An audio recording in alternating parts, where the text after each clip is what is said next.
Putin is threatening Armenia with the Ukrainian scenario if it does not take the Kremlin's position into account and does not coordinate its course toward European integration with Moscow.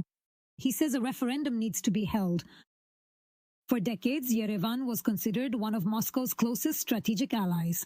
But after the war over Nagorno-Karabakh, when Russia distanced itself from the armed conflict, everything changed.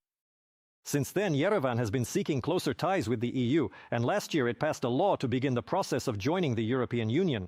But the real slap in the face for Putin was the large-scale European Community Summit in Yerevan, which was attended by numerous European leaders, including the President of Ukraine. Evgenia Tereshchenko will tell us about the Kremlin's threats and Yerevan's new relationship with Moscow. The Belarusian dictator, the head of Kazakhstan, the president of communist Laos, and the supreme ruler of Malaysia. Among the leaders who gathered in Russia on May 9th, the Armenian prime minister was not present. Nothing special, says Putin. You know, we didn't invite anyone to these events, but this is not an anniversary event. But the topic of Armenia won't go away. The Russian dictator mentions Yerevan's movement toward the EU, makes a veiled suggestion that an amicable separation from Russia is only possible through a referendum, and threatens with a Ukrainian scenario. But how did it all start? With the accession or the possible attempt at accession of Ukraine to the EU. Russia is an abusive partner and will exert pressure from all sides to keep Armenia under its influence. There is plenty to blackmail with. This includes low tariffs, economic partnership, and energy dependence. There will be no civilized separation, and the idea that Russia will let Armenia go is not going to happen. For Armenia, the Russian Federation is the main trading partner, and a special lever of influence is energy. For example, even the Russian Federation itself has recently been emphasizing these figures. It sells gas to Armenia at $177, while, for instance, to European countries at $600. Another significant argument is the presence of Russian military bases in Armenia. Today, we are direct witnesses to constant threats from the Kremlin. And I think that this is exactly how Vladimir Putin makes it clear to the Armenian government that the Russian military base in the city of Gyumri, which has been there for many years, can be fully activated at any moment. The Kremlin became nervous after the peace agreement between Armenia and Azerbaijan. And now, countries that were once hostile are establishing cooperation. We are working closely with Azerbaijan to strengthen and resolve peace between our two countries. For the first time, we have started supplying our petroleum products, gasoline, and diesel fuel to Armenia. Formally, Yerevan remains a member of the CSTO and the Customs Union, while at the same time strengthening its relations with European countries. Moreover, there is increasing talk about the Zangezur corridor, which will open a route for goods from Central Asia and China, bypassing Russia and Iran. This specific transportation route, known as the Trump route, is designed to pass directly through the territories of Armenia, Azerbaijan, and Turkey, respectively. But what really caused hysteria in Moscow was the 8th summit of the European political community. More than 40 leaders of European countries, the leadership of the EU and NATO, as well as Volodymyr Zelensky, gathered in Yerevan. A signal to Putin, you are losing influence even over those you never valued. Armenia has its own identity, character, and agency, which it demonstrates on the world stage.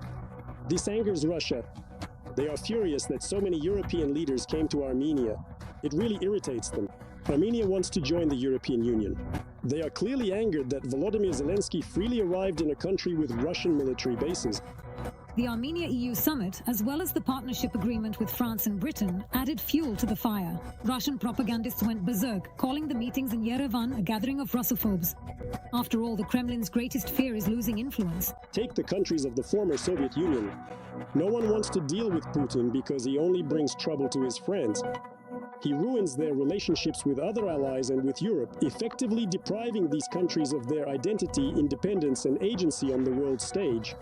On June 7th, parliamentary elections will be held in Armenia. A country that Russia considered under its control may break free from the Kremlin's suffocating embrace because Pashinyan's party is steering toward the EU. If we are accepted into the EU as a member state, we will be glad and happy. The alternative is Putin's friend Robert Kocharyan. Russia is actively promoting him, while simultaneously conducting propaganda in Armenia against Europe, Turkey, and Azerbaijan. They will do their utmost to say that most likely gas agreements will be revised, as well as customs tariffs. They will conduct this kind of informational hybrid campaign to somehow influence those who are still undecided. Since 2022, Moscow has been losing influence in geopolitics. Syria, some African countries, Venezuela, and Azerbaijan have left the Kremlin's orbit. Things are complicated with Cuba and Iran, which is why Armenia is important for the Kremlin. Russia is trying to use all its levers, all its capabilities, necessary resources, and forces to maintain its presence in the South Caucasus region, because this is a strategically important and significant region for Russia's access to the Middle East and Asia as a whole. Putin's defeat in Armenia will inevitably trigger a whole new chain, let's say, of the gradual weakening of Putin's vertical power structure within Russia itself. On one hand, Yerevan has a trump card. Turkey and the United States are interested in cooperating with it. But is that enough to keep Russia from interfering in Armenia's politics? Currently, there are quite a large number of Russian intelligence agents operating within the country of Armenia. Over the years, they have settled everywhere there. Putin may bet on an internal explosion. We could very well end up witnessing a potential and destabilizing military coup.